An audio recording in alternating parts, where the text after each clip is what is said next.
ఓం సాయిరామ్. శ్రీ సచ్చిదానంద సమర్థ సద్గురు సాయినాథ్ మహారాజ్కి జై. మన సాయి కుటుంబ సభ్యులందరికీ నమస్కారం అండి. ఎలా ఉన్నారు, ఏం చేస్తున్నారు? మీరందరూ కూడా సంతోషంగా, క్షేమంగా, ఆరోగ్యంగా ఉండాలని, సాయినాథుని యొక్క ఆశీస్సులు మనపై ఎప్పుడు ఉండాలని మనస్ఫూర్తిగా ఆ సాయిని వేడుకుంటూ ఈరోజు వీడియోను మొదలు పెడుతున్నాను. ఇక ఈరోజు వీడియోలో బాబాగారి సందేశం ఏమిటి అంటే, బిడ్డ, నువ్వు ఎదురు చూస్తూ ఉన్నటువంటి శుభవార్తనే నీ ముందుకు తీసుకొచ్చానమ్మా.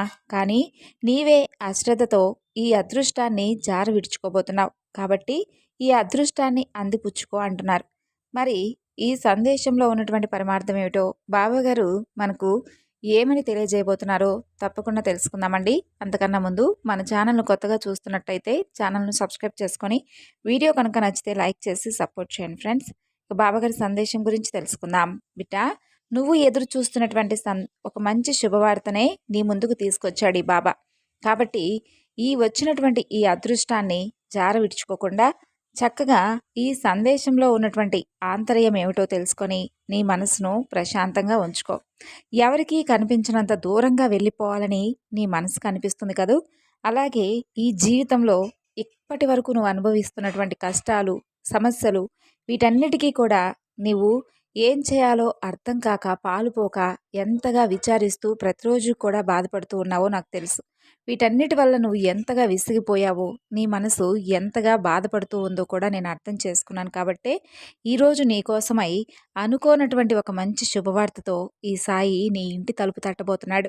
చూడు, ఏదైనా కానీ ఒక సమస్య లేదా ఒక కష్టం నీ ముందు వచ్చినప్పుడు నువ్వు ధైర్యంగా నిలబడాలని ఎన్నోసార్లు చెప్పాను కదా. అలాగే నువ్వు నిలబడ్డావనుకో. కాకపోతే కొన్ని సందర్భాలు నిన్ను చాలా ఇబ్బందులకు గురి చేశాయి. అలాగే నిన్ను చాలా వరకు బాధ పెట్టాలని చూశాయి. కానీ నువ్వు మాత్రం వాటన్నిటినీ తట్టుకున్నావు, నిలబడ్డావు. కానీ ఎన్ని కష్టాలకైనా నువ్వు మాత్రం నిలబడతావు, ఎన్ని కష్టాలను నువ్వు మాత్రం ధైర్యం చేసుకొని ఎదుర్కొంటావు. రక్తం చుక్క చిందకుండా నిన్ను మానసికంగా హింసించి ఎంతో ప్రమాదకరంగా ఎంతోమంది నిన్ను బాధ పెట్టి కొన్ని మాటలతో నిన్ను చిత్రవదకు గురి చేసిన వారిని సైతం కనీసం నువ్వు వారిని ఎవ్వరిపై కూడా ద్వేషం పెంచుకోకుండా నీ పని నువ్వు చూసుకుంటూ వచ్చావు. కానీ ఇప్పుడు మాత్రం నిన్ను ఎవ్వరూ కూడా లెక్క పెట్టడం లేదని, కనీసం నీకు గౌరవం కూడా ఇవ్వడం లేదని చాలా బాధపడుతున్నావు కదూ. రాయి తగిలి పడిపోతే లేపడానికి చాలా చేతులు రావచ్చేమో, కానీ అప్పుల్లో కూరుకుపోయి ధనం కోసం ఎదురు చూసేవారిని ఆదుకోవడానికి ఎవ్వరూ రారమ్మా ముందుకు. కాబట్టి నీకు నువ్వే బయటపడాలి. అందుకే జాగ్రత్తగా అప్పులు చేసుకునే ముందు 1-2 సార్లు ఆలోచించాలి. నేను అర్థం చేసుకోగలను. నీ పరిస్థితుల వలన నువ్వు ఎన్నో రకాల అప్పులకు, అలాగే ఆర్థిక సమస్యలకు లోనయ్యావని కూడా నాకు బాగా తెలుసు.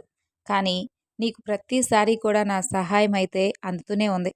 ఎప్పటికైనా కానీ నీ జీవితంలో మంచి మార్పు వస్తుందిలే అనుకుంటూ ఇప్పటి వరకు నువ్వు ఎన్నో ప్రయత్నాలు చేశావు. చాలా సమస్యలను, అలాగే ఎన్నో కష్టాలను భరించావు. బాధపడవద్దు. ఎందుకంటే నీలో ఉన్నటువంటి సహనం కోల్పోవడం వలన ఒక్కసారిగా నిన్ను నువ్వు అర్థం చేసుకోలేనటువంటి పరిస్థితిలోకి వెళ్ళిపోయావు.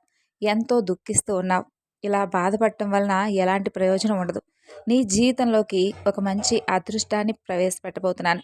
నీ దృష్టిలో ఏదైతే అంటే నీ జీవితంలో ఏదైతే నువ్వు పొందాలని కలలు కన్నావో వాటన్నిటినీ కూడా నీ ముందు ఈరోజు ఈ బాబా ఒక మంచి అదృష్ట రూపంలో నిలబెట్టబోతున్నాడు.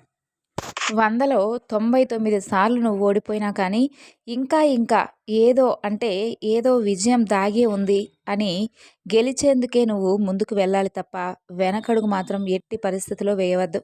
ఓడించడానికి అసలు ఆ ఓటమి ఎవరు చెప్పు?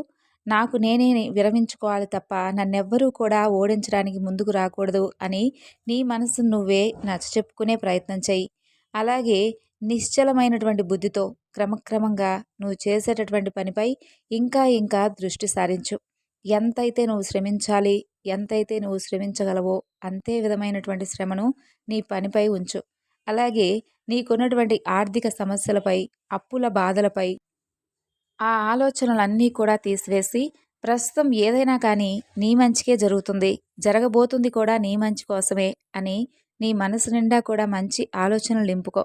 నువ్వు భయపడి వెనకడుగు వేస్తూ ఉన్నటువంటి మార్గంలోనే నీకు కావలసిన దాన్ని జీవితం ఇంకా దాచిపెట్టాలని చూస్తుంది. కాబట్టి ధైర్యంగా ముందుకెళ్ళి సాధించుకుంటావా, లేదంటే భయపడుతూ వెనకడుగు వేసి నీ జీవితాన్ని కోల్పోతావా అదంతా కూడా నీ చేతిలోనే ఉంది. బాధ్యతలన్నీ కూడా పల్లకి వంటివి. చూస్తూ ఉన్నప్పుడు మన వంతు ఎప్పుడొస్తుందా అని మనం కూడా ఎదురు చూస్తూ ఉంటాం. ఇక వాటినే కనుక మనం మోస్తుంటే ఇంకా ఎంతకాలం అనుకుంటూ బాధపడుతూ ఉంటాం. అందుకే అంటారు, మోసే ముందు ఉన్నటువంటి సరదా దించే వరకు ఉండదని. కాబట్టి ఏదైనా కానీ నీ బాధ్యత అని అనుకుంటే అది నీకు పల్లకిలా ఉంటుంది. కానీ భారంగా ఉంటే మాత్రం ఎప్పుడెప్పుడు ఈ జీవితం నుండి కిందకి దిగిపోదామా, ఎప్పుడెప్పుడు ఈ జీవితం నుండి బయటకు వెళ్ళిపోయి ఇక ఈ జీవితాన్ని పూర్తిగా విడిచిపెడదామా అనేటటువంటి ఆలోచనలు నీ మనసులోకి వస్తాయి. కాబట్టే ప్రతిరోజు కూడా నీకు సరికొత్తదే, భగవంతుడు ప్రసాదించిందే. నీలో సర్దుకుపోయేటటువంటి లక్షణాలు చాలా ఉన్నాయి. ప్రతి క్షణం అలా సర్దుకుపోయేటటువంటి గుణం ఉంటే పండుగే కదా. అలాగే ప్రతి ఒక్కరితో కూడా సంతోషంగా ఉండాలి అనుకునేటటువంటి నీ స్వభావమే నిన్ను జాగ్రత్తగా ఇప్పటి వరకు కాపాడుతూ వచ్చింది. ఎవరు ఎన్ని ఇబ్బందికరమైనటువంటి పరిస్థితులు నీపై చూపించినా, ఎవరు ఎంతగా నీకు విలువను గౌరవాన్ని ఇవ్వకపోయినా నువ్వు మాత్రం అవేమీ పట్టించుకోలేదు. నీ పని నువ్వు చూసుకుంటూ వెళ్ళిపోయావు. సమస్య ఎదురైనప్పుడు నువ్వు ఏ విధంగా స్పందిస్తావు అనే దానిపైనే నీ భవిష్యత్తు ఆధారపడి ఉంటుంది అనే దానికి నిదర్శనంగా నీకెదురైనటువంటి ప్రతి సమస్యను కూడా నువ్వు సవాలుగా స్వీకరించి ప్రతి ఒక్కదానిని కూడా స్వీకరించిన తర్వాత దానిలో నుండి బయటపడాలని ఎన్నో రకాల ప్రయత్నాలు చేశావు. అలా నీ ద్వారా ప్రయత్నం చేయించింది ఎవరనుకున్నావు? ఈ బాబానే కదా. నువ్వు ఏ భగవంతుడినైతే మనసారా నమ్ముతావో ఆ భగవంతుడే నిన్ను చేయి పట్టుకొని మరి నువ్వు కష్టంలో ఉన్నప్పుడు జాగ్రత్తగా నేను ఆ సమస్య నుండి బయటపడవేయడానికి నీకేదో ఒక విధంగా అన్ని రకాలుగా అనుకూలంగా నీకైతే సహాయ సహకారాలు అందిస్తాడు. పరిగెడుతూ ఉన్నటువంటి ఈ కాలం ప్రతి క్షణం కూడా మార్పులు చెందుతూనే ఉంటుంది. ఆ కాలంతో పాటు నువ్వు కూడా పరిగెడుతూనే ఉండాలి.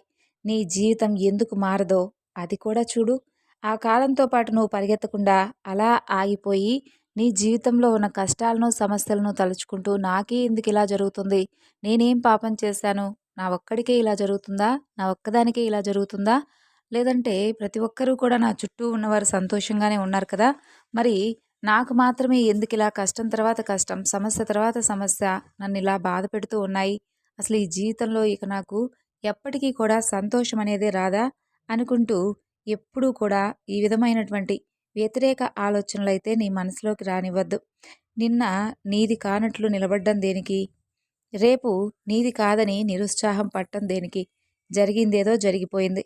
ఉన్నటువంటి రాబోతున్నటువంటి రోజుల్లోనైనా జాగ్రత్త వహించి ఆ రోజులను కాపాడుకో. అది నీ రేపటికి శ్రీరామ రక్షగా మారుతుంది. కాబట్టే నీ జీవితంలో నీకున్నటువంటి ప్రస్తుతం అప్పుల బాధలు, ఆర్థిక సమస్యలన్నీ కూడా తొలగిపోవాలంటే నీ పనిపై నువ్వు పూర్తిగా శ్రద్ధ వహించాలి. ఎన్ని కష్టాలు నష్టాలు ఎదురైనా కానీ వాటన్నిటినీ కూడా ఇష్టంతోనే స్వీకరించాలి. ఏ కష్టమైనా ఏ సమస్య అయినా ఒక గుణపాఠాన్ని తెలియజేస్తే వెళ్ళిపోతుంది. కాబట్టే నీ జీవితంలో ఎవరు నీవారు, ఎవరు నీవారు కాదు, ఎవరు పరాయివారు, ఈ విషయాలు కూడా నీకు ఇప్పటికే అవగతమై ఉంటాయి.